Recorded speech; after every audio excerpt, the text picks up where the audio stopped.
டே வந்து செலிப்ரேட் பண்ணுறாங்க. இது வந்து சரியான தூக்கம் இல்லை அப்படின்னா என்னென்ன பிரச்சனைலாம் வருது அப்படின்னு சொல்லிட்டு டாக்டர்ஸ்லாம் சொல்லக்கூடிய ஒரு நாள் தான்.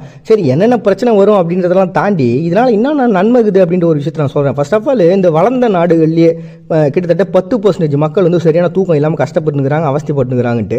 இதனால் என்னென்ன மாதிரியான நன்மைலாம் நமக்கு கிடைக்குது அப்படின்னு பார்த்தீங்கன்னா, நோய் வராதான் பெரிய லெவலில், ஆரோக்கியமான எடை இருக்கும், இதய நோய், நீரிழிவு நோய், இந்த மாதிரியான பிரச்சனைகள் வராது, மன அழுத்தம், ரத்த சோகை, இந்த மாதிரியான பிரச்சனைகள் வராது, தெளிவான சிந்தனைகள் நம்மகிட்ட இருக்கும், ஒரு மக்கள்கிட்ட போய் பேசக்கூடிய ஒரு நல்ல பழக்க வழக்கங்கள் நண்பராக மாற்றிக்கக்கூடிய அளவுக்கான ஒரு எனர்ஜெட்டிக்கான ஒரு பர்சனாக நம்ம இருப்போம். கிட்டத்தட்ட 1000 இது வரைக்கும் சரியான தூக்கம் இல்லாமல் 1000 கணக்கில் கார் விபத்துக்கள்லாம் நடந்திருக்கு. அதெல்லாம் தடுக்கப்படும் அப்படின்னு சொல்லிட்டு ஏகப்பட்ட விஷயங்கள், ஏகப்பட்ட நன்மைகள் இதில் இருக்குது. அப்படின்றதுனால ஒரு இளைஞர்கள் கிட்டத்தட்ட ஒரு நாளைக்கு 8லேருந்து 10 மணி நேரம் கண்டிப்பாக தூங்கி ஆகணுமா. பள்ளி குழந்தைங்களாம் வந்து 9லேருந்து 12 மணி நேரம் தூங்கி ஆகணுமா.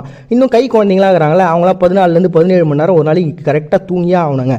இப்படி தூங்கினா இந்த எல்லா நன்மையும் நமக்கு கிடைக்கும் சொல்லக்கூடிய ஒரு நாள் தான் பார்த்தீங்கன்னா வேர்ல்டு ஸ்லீப் கம்யூனிட்டியால்